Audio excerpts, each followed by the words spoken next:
성도 여러분 안녕하세요. 말씀과 함께하는 성경 통독 해설 시간입니다. 벌써 오늘 우리는 요한복음의 마지막 부분을 같이 살펴보게 되었습니다. 내일 우리가 읽게 될 성경의 범위는 요한복음 17장부터 21장까지의 말씀입니다. 요한복음 17장에는 예수님의 겟세마네의 기도가 나와 있습니다. 앞선 복음서에서도 예수님의 기도가 나와 있긴 하지만은 요한복음의 내용처럼 자세하게 이 이야기가 나와 있지는 않습니다. 아버지여, 때가 이르렀사오니 아들을 영화롭게 하사 아들로 아버지를 영화롭게 하게 하옵소서. 이제 구속의 계획에 절정이 다가오고 있었습니다. 내가 그들을 위하여 비옵나니 내가 비옵는 것은 세상을 위함이 아니요 내게 주신 자들을 위함이니이다. 그들은 아버지의 것이로소이다. 예수님께서는 세상에 남아있는 자들을 위하여 기도하십니다. 그분께서 우리의 중보가 되시는 모습을 우리는 이 17장의 기도 가운데에 볼 수 있습니다. 나는 세상에 더 있지 아니하오나 그들은 세상에 있사옵고 나는 아버지께로 가옵나니 거룩하신 아버지여, 내게 주신 아버지의 이름으로 그들을 보존하사 우리와 같이 그들도 하나가 되게 하옵소서. 예수님께서는 우리와 같이 그들도 하나가 되게 해달라고 기도하십니다. 기독교의 가장 중심되는 핵심 교리 가운데 하나는 삼위일체입니다. 아버지 하나님, 아들 하나님이신 예수 그리스도, 그리고 성령께서 각기 다른 세 개의 위격으로 계시지만은 목적과 사명에 있어서 한 분이시라는 것입니다. 성경에 이 삼위일체라는 단어는 등장하지 않습니다. 그러나 하나님의 말씀 가운데 우리는 부인할 수 없는 여기에 대한 증거들을 발견하게 되는데, 거기에 대한 가장 풍부한 내용을 제공하는 것이 바로 요한복음의 내용입니다. 아버지여, 아버지께서 내 안에, 내가 아버지 안에 있는 것 같이 그들도 다 하나가 되어 우리 안에 있게 하사 세상으로 아버지께서 나를 보내신 것을 믿게 하옵소서. 이제 예수님의 제자들은 하나가 되어 세상으로 나아가야 했습니다. 그들의 연합은 능력이 될 것이고 그들은 그리스도의 대리자로서 서게 될 것입니다. 그들을 통하여 세상은 아버지께서 아들을 보내신 것을 믿게 될 것이었습니다. 18장의 말씀으로 갑니다. 예수께서 무리들에게 잡히셨습니다. 베드로가 칼을 빼어 대제사장의 종의 오른편 귀를 베는 사건이 나옵니다. 요한복음은 그분께서 받으신 재판에 대하여 조금 더 구체적인 내용을 제공하는데, 그분께서는 가야바에게 가기 전에 안나스에게 끌려가셨습니다. 요한복음의 기록대로 이 안나스는 전직 대제사장이었고 가야바의 장인이었습니다. 로마가 통치 가운데에 대제사장을 임기제로 하도록 했기 때문에 안나스는 자신의 임기를 마친 후에 사위였던 가야바에게 그 대제사장직을 넘겨주었습니다. 그러나 그는 여전히 종교적으로 강력한 영향력을 행사하고 있었습니다. 안나스는 예수님을 신문한 후에 그분을 가야바에게 보냅니다. 요한복음에는 베드로가 예수를 부인하는 모습이 꽤 자세하게 묘사되고 있습니다. 그는 누구보다도 예수님을 위하여 목숨을 바치겠다고 호언장담했던 인물이었지만은 이 광경에서 연약함을 드러내었습니다. 그가 느낀 생명의 위협이 그로 하여금 예수를 부인하게 만들었을 것입니다. 안나스에 의해 그분은 가야바에게 보내졌지만 가야바는 유월절 만찬을 위하여 모습을 드러내지 않았습니다. 빌라도가 예수님을 재판하게 됩니다. 새벽에 불려나온 빌라도는 너희의 법대로 재판하라라고 이야기했지만 그들은 우리는 사람을 죽일 권한이 없다라는 말로 자신들의 의도를 드러냅니다. 그들은 예수를 죽이기를 원했던 것입니다. 빌라도는 예수님을 신문하는 과정 가운데에서 그 안에 진리에 대한 갈증을 느낍니다. 그는 심지어 진리가 무엇이냐고 그분에게 묻기까지 합니다. 그러나 바깥에서의 소요 때문에 그는 예수님의 대답을 듣지 않게 됩니다. 유월절에 죄수를 풀어주는 전례에 따라 예수를 풀어주고자 했으나 결국 자유를 얻은 것은 강도인 바라바였습니다. 19장에서 빌라도는 예수를 데려다가 채찍질합니다. 그가 예수를 때리면 사람들의 분노가 가라앉아서 예수를 죽이지 않고 풀어줄 수 있을 것이라고 그가 기대했었습니다. 우리는 여기서 그의 우유부단한 면을 바라보게 됩니다. 그러나 빌라도의 기대와는 달리 그들은 예수를 십자가에 못 박을 것을 요구하게 됩니다. 빌라도는 예수님에게 말합니다. 내가 너를 놓을 권한도 있고 십자가에 못 박을 권한도 있는 줄 알지 못하느냐. 예수께서는 이렇게 말씀하십니다. 위에서 주지 아니하셨더라면 나를 해할 권한이 없었으리니 그러므로 나를 내게 넘겨준 자의 죄는 더 크다라고 말씀하셨습니다. 여기서 예수님께서 나를 내게 넘겨준 자는 예수님을 로마의 권세에 넘겨준 자를 지칭하는 말로 대제사장 가야바를 이르는 말씀이셨습니다. 성경은 빌라도가 예수를 놓으려고 힘썼다라고 기록합니다. 그러나 성난 군중은 이 사람을 놓으면 당신은 가이사의 충신이 아니다라고 외쳤습니다. 대제사장 역시 가이사 외에는 우리에게 왕이 없다고 말하면서 빌라도의 결단을 촉구했습니다. 우리가 알고 있는 것처럼 유대인들은 로마의 통치를 지독하게 싫어했습니다. 그들은 할 수만 있으면 반란을 일으키고 자신들의 독립을 쟁취하려고 하던 자들이었습니다. 그러나 예수님의 생명을 빼앗기 위하여 그들은 자신의 마음에 없는 온갖 말들을 해가며 그분을 죽음으로 몰아가고 있었습니다. 이 재판의 과정 가운데 우리는 그들의 진실한 마음의 모습들을 바라보게 됩니다.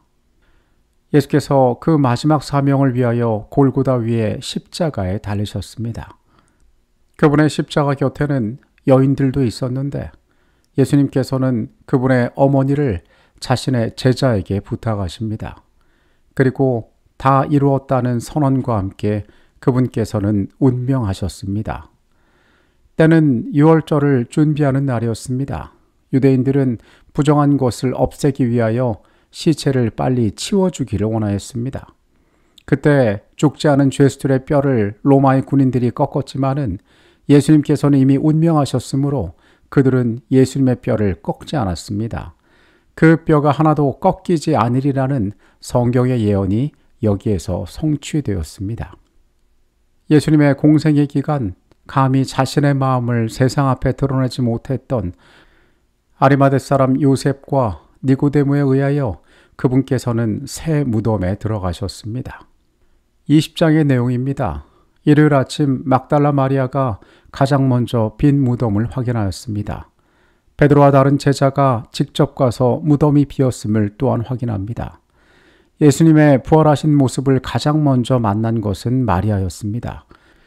그리고 그 부활의 소식을 제자들에게 전하게 되었고 얼마 지나지 않아 예수께서 제자들 앞에 너희에게 평강이 있을지어다란 말과 함께 나타나셨습니다. 예수님께서는 그들을 향하여 성령을 받으라. 너희가 누구의 죄든지 사하면 사하여질 것이요 누구의 죄든지 그대로 두면 그대로 있으리라고 말씀하셨습니다. 그런데 예수께서 나타나셨을 그 자리에 하필 없었던 제자가 있었으니 그는 도마였습니다. 도마는 그 손의 못자국과 그 옆구리에 손을 넣어보지 않고는 내가 믿지 않겠다라고 이야기하였습니다. 여드레 후 그분께서 다시 나타나시고 도마에게 믿음 없는 자가 되지 말고 믿는 자가 되라고 말씀하십니다. 보지 못하고 믿는 자들은 복되도다고 예수께서는 말씀하셨습니다. 요한복음 20장 31절에는 이 책의 기록 목적이 나옵니다. 오직 이것을 기록함은 너희로 예수께서 하나님의 아들 그리스도이심을 믿게 하려 하며 또 너희로 믿고 그 이름을 힘입어 생명을 얻게 하려 함이니라. 요한복음은 힘주어 예수님께서 하나님의 아들 그리스도이심을 말하고 있습니다. 그리고 그것을 아는 것만으로 충분하지 않습니다. 우리가 그 이름을 믿을 때에 우리에게 생명이 있음을 이 책은 말해주고 있습니다. 요한복음의 마지막 장인 21장으로 갑니다. 7 제자가 밤새 물고기를 잡았으나 잡지 못하였습니다. 그때 멀리서 예수님께서 배 오른편에 그물을 던지라 말씀하시고 배 오른편에 그물을 던졌을 때에 많은 물고기가 잡히게 됩니다. 여러분, 이 장면은 우리가 어디선가 본 것 같은 장면인데 처음 예수께서 베드로를 부르실 때에 이것과 같은 모습으로 그들에게 나타나셨습니다.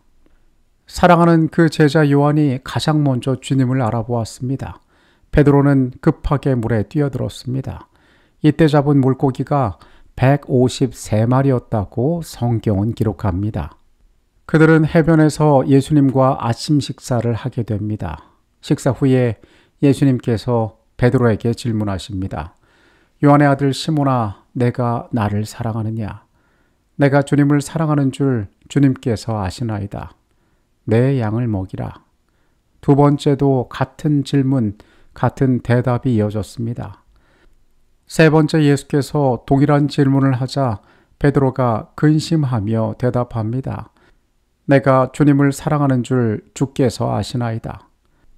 예수님께서는 세 번 부인한 베드로를 향하여 세 번 대답하게 하심으로 그의 지나간 잘못을 용서하시고 사명을 회복하도록 하셨습니다. 요한복음의 마지막에는 흥미로운 기록이 나옵니다. 이 일들을 증언하고 이 일들을 기록한 제자가 이 사람이라 라고 하는 표현이 나옵니다.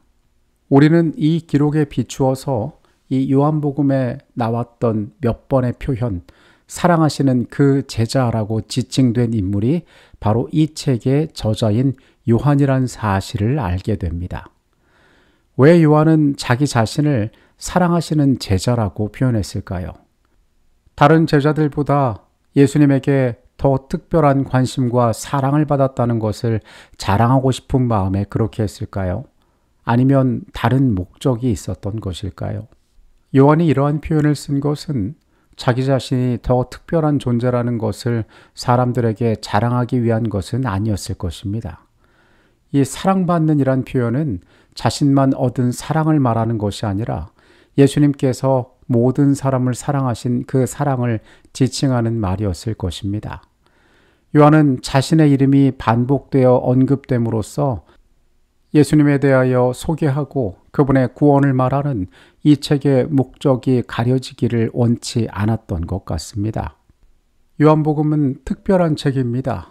그리고 아주 중요한 책입니다. 우리를 구원하러 이 땅에 오신 하나님의 아들 예수 그리스도를 소개하고 있기 때문입니다. 또한 그분으로 말미암아 죄 가운데 죽어야 할 운명인 모든 인류가 생명으로 나아갈 수 있음을 알려주기 때문에 그렇습니다. 저 개인적으로도 이 요한복음의 말씀을 깊이 살피는 것이 많은 은혜가 되었습니다. 이 성경 통독에 참여하는 모든 분들에게도 이 사랑하는 제자가 기록한 우리에게 생명을 주기 위하여 이 땅에 오신 예수 그리스도의 이야기가 마음속 깊이 남게 되었으면 좋겠습니다. 모두 평안한 밤 되시고요. 내일 사도행전의 말씀으로 다시 만나도록 하겠습니다. 기도하시겠습니다. 하나님, 말씀이 육신이 되어 우리 가운데 오신 예수의 이야기를 우리가 들었습니다. 주님께서 우리를 얼마나 사랑하셨는지, 우리를 구원하기 위하여 어떠한 일들을 하셨는지 우리가 알게 되었습니다. 주님, 그 놀라운 구원을 우리가 믿게 하시고 그것이 우리의 생명이 되게 하여 주시옵소서. 우리를 사랑하시는 예수 그리스도의 이름으로 기도합니다. 아멘.